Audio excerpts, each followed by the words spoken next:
Hello friends, welcome to my channel. Welcome to kids study corner. आपका बहुत बहुत स्वागत है दोस्तों। आज जो चैप्टर आपके लेकर के आई हूँ ये है क्लास 3 का साइंस का एनिमल वर्ल्ड, यानी कि एनिमल्स का संसार। एनिमल्स के बारे में हम क्या क्या जान सकते हैं इस चैप्टर के अंदर, आज हम उन सब चीज़ों को समझेंगे। तो ये हमारा चैप्टर नंबर कौन सा है? चैप्टर नंबर है हमारा ये 10। 9 तक हम कर चुके हैं, 10 पर हम आ गए हैं।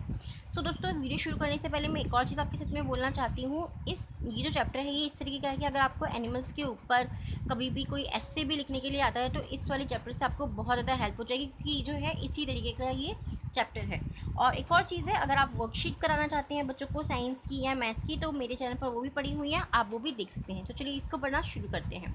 व्हेन वी लुक अराउंड, जब भी हम आसपास देखते हैं, अराउंड मीन्स होता है हमारे चारों तरफ, यानी कि हमारे आसपास जब भी हम देखते हैं, we see so many plants, हम क्या देखते हैं? बहुत सारे plants and animals around us, और एनिमल्स को, जो भी हमारे जानवर होते हैं और प्लांट्स को हम अपने चारों तरफ देखते हैं। In the last 2 chapters we discuss plants. Okay, इससे पहले जो हमने 2 चैप्टर्स पढ़े थे उनमें क्या था? प्लांट्स के बारे में ही हमने डिटेल में उनमें पढ़ा था। In this chapter we will discuss animals. तो इस चैप्टर में हम क्या पढ़ने वाले हैं? हम पढ़ने वाले हैं एनिमल्स के बारे में। Okay, there are so many types of animals. यहाँ पे जो है बहुत सारे अलग अलग तरीके के एनिमल्स होते हैं, बहुत ही वेराइटी होती है एनिमल्स की, बहुत अलग अलग टाइप्स के एनिमल्स होते हैं। Some are small, some are big, कुछ छोटे होते हैं और कुछ बड़े होते हैं। सम फ्लाई, कुछ उड़ भी सकते हैं एनिमल्स। सम वॉक, कुछ चलते हैं on the land, and some live in the water, और कुछ एनिमल्स ऐसे होते हैं जो कि पानी में रहते हैं। ओके, तो एनिमल्स कितने तरीके के हो गए ना? बहुत सारे तरीके के हो गई, आपको ये चीज़ इसमें पता लग गई। अब सम हैव हेयर, कुछ जो एनिमल्स होते हैं उनके बाल होते हैं। सम हैव विंग्स, कुछ के विंग्स होते हैं। Some also have scales and oil on their skin, और कुछ जो होते हैं उनकी बॉडी पर स्केल और ऑयल जैसा भी हमें दिखाई देता है। Okay, let us discuss them one by one. चले इनके बारे में हम एक एक करके हम जानते हैं। ओके, अगर आपको ऐसे भी लिखना है तो आपको आप अंडरलाइन कर सकते हैं टॉपिक इस तरीके से, जैसे कि लैंड एनिमल्स, तो लैंड एनिमल्स के बारे में आप लिख दीजिए ऐसे में। जो इस तरीके से अगर आप लिख करके देते हो आपको बहुत हेल्प हो जाती है। तो ये जो चैप्टर है ये वाकई में बहुत ही अच्छा है, आप इसको ऐसे समझिए या फिर इसको आप चैप्टर समझिए, बहुत ही ये अच्छा है। The animals who live on the land are called land animals. जो एनिमल्स लैंड पर रहते हैं, यानी कि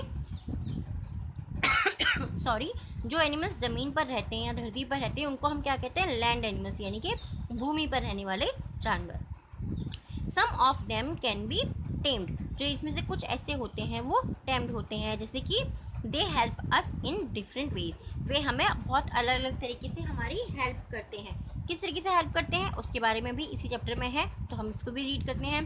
दे आर कॉल्ड डोमेस्टिक एनिमल्स, उनको हम क्या बोलते हैं? Domestic animals. डोमेस्टिक एनिमल्स कौन से होते हैं? जिनको हम अपने घरों में पाल सकते हैं, अपने घरों में रख सकते हैं, या अपने आसपास जैसे कि दूध वाले भैया होते हैं ना, तो वो गाय को, भैंस को रखते हैं इस तरीके से, जिनको हम पाल सकते हैं, जिनको हम रख रखाव कर सकते हैं अपने घर के अंदर, उनको हम बोलते हैं डोमेस्टिक एनिमल्स। ओके, जैसे कि होती है हमारी काऊ, बफेलो, गोट, ठीक है, डॉग हमारे घर की देखभाल करता है, ये हॉर्स, एलिफेंट, बुल, इस तरह के जो एनिमल्स होते हैं इनको हम डोमेस्टिक एनिमल्स कहते हैं। ओके, अब यहाँ पर भी हम इसको थोड़ा सा डिटेल में पढ़ लेते हैं। जैसे कि cow, goat and buffalo provide us milk. जो काव होती है, गोट होती है और बुफेलो होती है, वो हमें क्या देते हैं? वो हमें मिल्क देते हैं, उनसे हमें मिल्क मिलता है, जो हम दूध पीते हैं वो हमें इनसे ही मिलता है। Horse and elephant are use to ride and to carry load. Horse जो होता है घोड़ा, और एलिफेंट जो होता है हाथी, वो किस लिए यूज़ किया जाता है? राइड करने के लिए, यानी कि सवारी करने के लिए, और कैरी लोड, यानी कि हमारा जैसे कभी कभी सामान, पहले के समय में, अब तो ट्रक वगैरह बहुत चल गए, पहले के समय में जब लोग एक जगह से दूसरी जगह सामान ले जाते थे तो वो हॉर्सेस का और एलिफेंट का यूज़ करते थे। Okay, bull for ploughing and dog as a guard, और जो बुल होती है यानी कि बैल जो होते हैं वो प्लगिंग करने के लिए, खेती में जो खेत जोतना जो बोलते हैं हम, प्लगिंग खेत जोतना होता है, जो हम खेत जोतते हैं तो उसमें बुल का यूज़ किया जाता है, और डॉग जो होते हैं वो हमारे घर को गार्ड करते हैं, यानी कि हमारे घर की देखभाल करते हैं। Some animals who live in forest and cannot be tamed are called wild animals. Okay, some animals, कुछ एनिमल्स जैसे ऐसी होती हैं जो कि फॉरेस्ट में रहते हैं और उनको हम पाल नहीं सकते हैं, तो उनको हम क्या कहते हैं? Wild animals. वाइल्ड एनिमल्स मतलब जो कि जंगल में रहते हैं और उनको हम पाल नहीं सकते। फॉर एग्जाम्पल लॉयन, टाइगर, है ना, बेयर एंड फॉक्स। ये क्या होते हैं, ये बहुत हमारे लिए हार्मफुल हो सकते हैं। अगर हम इन्हें घर में पालेंगे तो ये हमें घर में रहने ही नहीं देंगे, मतलब ये हमें मार चुके होंगे, ठीक है, क्योंकि ये इंसानों को खा लेते हैं मार करके। एक्वाटिक एनिमल्स, एक्वाटिक एनिमल्स कौन कौन से होते हैं? The animals who live in water, okay, जो एनिमल्स वाटर में रहते हैं यानी कि पानी के अंदर रहते हैं उनको हम बोलते हैं aquatic animals. Can not survive without water, और जो कि पानी के बिना सर्वाइव नहीं कर सकते, मीन्स जिंदा नहीं रह सकते हैं। So they are called aquatic animals, उनको हम एक्वाटिक एनिमल्स कहते हैं। फॉर एग्जाम्पल, जैसे कि यहाँ पे दिखाइए, देखिए दिखाया हुआ है ना, मैं फ़िश, आप अगर फ़िश को बाहर निकालोगे तो वो भी ज़िंदा नहीं रह पाएगी। ऑक्टोपस होता है, इसके कितने सारे लेग्स होते हैं ना, स्टार फिश। तो ये एनिमल्स कुछ ऐसे होते हैं, ये एनिमल्स ही होते हैं, कुछ ऐसे होते हैं जो कि बिना पानी के नहीं रह सकते हैं।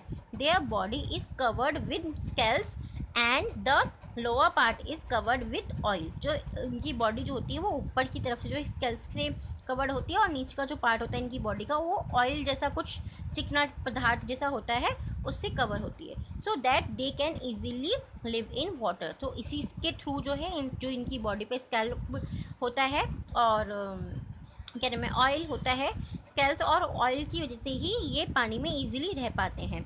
They have fins to move in water and gills to breathe. तो फिन्स क्या होते हैं, जो इनके पंख जैसे होते हैं ना, ये इनको गिल्स बोलते हैं, और गिल्स क्या होती हैं जिनसे ये ब्रीथ लेते हैं। ओके, इनकी नोज़ हमको नहीं दिखाई देती, तो इनके बहुत बारीक बारीक छेद होते हैं फेस के अराउंड, जैसे कि इस एरिया में, तो उससे ये सांस ले पाते हैं, उसको हम गिल्स बोलते हैं। जिससे एनिमल्स, ये जो एनिमल्स होते हैं वाटर एनिमल्स सांस लेते हैं, उनको हम क्या बोलते हैं, गिल्स बोलते हैं, ठीक है। और भी है इसके अंदर, ये देखिए एम्फीबियंस, ओके, एम्फीबियंस कौन से होते हैं? The organism who can live in water as well as on land are called amphibians, यानी कि जो धरती पर भी रह लेते हैं और पानी में भी रह लेते हैं उनको क्या बोलते हैं हम? एम्फीबियंस। ओके, ये न्यू वर्ड होगा आपके लिए क्योंकि ये हर किसी बुक में नहीं दिया हुआ होता है, तो ये भी जो है अगर आप ऐसे लिखोगे तो ये बहुत अच्छा एक पॉइंट है आपके लिए। सो वो कौन से वाले होते हैं? Like a frog, tortoise and crocodile. ये कहाँ रह सकते हैं? ये धरती पर भी रह सकते हैं और ये पानी में भी रह सकते हैं। नेक्स्ट मूव करेंगे हम बर्ड्स। हमारी जो बर्ड्स होती हैं, birds have wings to fly. जो बर्ड्स होती हैं उनके विंग्स होते हैं, यानी कि उनके पंख होते हैं, किस लिए? फ्लाई करने के लिए। Their mouth is converted into beak. जो उनका माउथ होता है वो बीक की तरह, बीक मीन्स क्या होता है? चोंच की तरह कन्वर्ट हुआ होता है, इनके बदला हुआ होता है। They have 2 legs to walk, और उनके 2 पैर भी होते हैं अगर वो वॉक करना चाहें। जैसे कि यहाँ पर कुछ पिक्चर्स हमें दिखाई हुई है ना, आप देख रहे हैं इन पिक्चर्स को, क्रॉ है, पिजन है, स्पैरो एंड पैरट की। अब यहाँ पर कुछ इंसेक्ट्स भी दिए हुए हैं, इंसेक्ट्स को भी हम एनिमल्स में ही काउंट करते हैं, इनके एनिमल्स वर्ल्ड में ये सब एक साथ ही आते हैं। They are generally very small organism, okay, ये जो है कुछ बहुत ही छोटे जो इंसेक्ट होते हैं वो छोटे ऑर्गेनिज्म होते हैं। मोस्ट ऑफ देम हैव 6 और 8 legs। इनमें से सबके जो है ज़्यादातर क्या होता है? 6 और 8 legs होते हैं। एंड 2 wings, और 2 wings होते हैं, उनके पंख होते हैं। Some are very beautiful like butterfly, जैसे कि बटरफ्लाई कितनी सुंदर होती है ना। Some are useful like honey bee and स्किम वॉर्म, ओके, सिल्क वॉर्म की तरह होते हैं। Some are harmful like grasshopper and mosquito, कुछ जो है हार्मफुल होते हैं क्योंकि ग्रासहोपर और मॉस्किटो जो होते हैं वो काट लेते हैं, तो बहुत ज़्यादा पेन होता है। सो दोस्तों, अभी आगे हम जो देखने वाले हैं ये है बहुत ही ज़्यादा इम्पॉर्टेंट चीज़, वो है थिंग्स टू रिमेंबर। यानी कि इस चैप्टर में जितना भी हमने पढ़ा है वो सारा वह हमारा यहाँ पे आ गया। इसको हम एक बार रिवाइज कर लेते हैं। आप इसका स्क्रीनशॉट भी ले सकते हैं और अपनी नोटबुक में लिख लीजिएगा, उसको आप लर्न कर लीजिएगा। बहुत ही अच्छा चैप्टर है, अगर आपको पसंद आया हो तो, बट मेरे ख्याल से तो ये बहुत ही अच्छा चैप्टर है। Okay, the animals who can be tamed and help us are called domestic animals, ठीक है। The animals who live in forest are called wild animals. The animals who live in water are called aquatic animals, and the animals who have wings to fly are called bird. Okay, bird बोलते हैं हम इसको। The organism with 6 to 8 legs and 2 wings are called insects. Okay, बहुत ही important chapter है ये, बहुत ही simple chapter है। आपको ज़रूर पसंद आया होगा तो मेरी वीडियो को लाइक कर दीजिएगा और मेरे चैनल को ज़रूर सब्सक्राइब कर दीजिएगा। बाय।